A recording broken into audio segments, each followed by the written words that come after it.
This is the pars distalis, and as expected of any endocrine tissue, it is highly vascularized.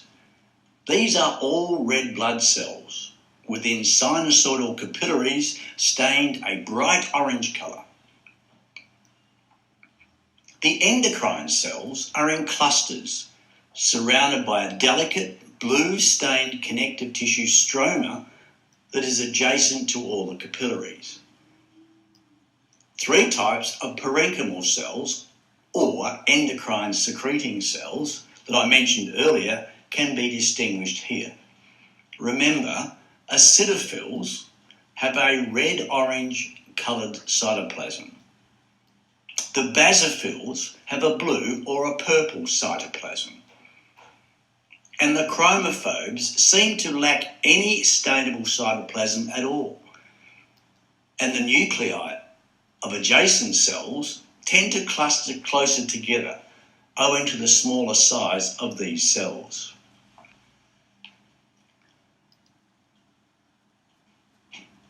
The pars intermedia is poorly represented. There is no difficulty finding the cysts surrounded by a ring of lining cuboidal epithelium. Their function, if any, is not known. A few basophils of the pars intermedia may perhaps be seen where they've migrated a short way into the pars nervosa. Don't worry too much about this portion of tissue of the pituitary gland.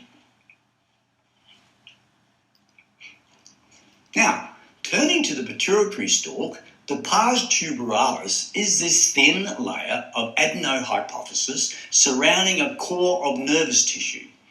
It contains a few basophils, but its main significance is in its portal veins that carry hormone-releasing factors from the median eminence to the pars distalis. The hypothalamo-hypophyseal portal veins show up very well. They run straight in the plane of section and have bright orange erythrocytes in them. These vessels break up into the sinusoidal capillaries that you saw earlier that surround the acidophils and the basophils of the pars distalis. I'm now going to move over to the adjacent nervous tissue in the stalk. It differs markedly from the adenohypophysis in cellular composition. The bulk of the infundibutum is made up of non-myelinated axons running in parallel down the stalk, albeit they're not too clearly visible in this section. There are no neuron cell bodies in the pituitary. I said that earlier.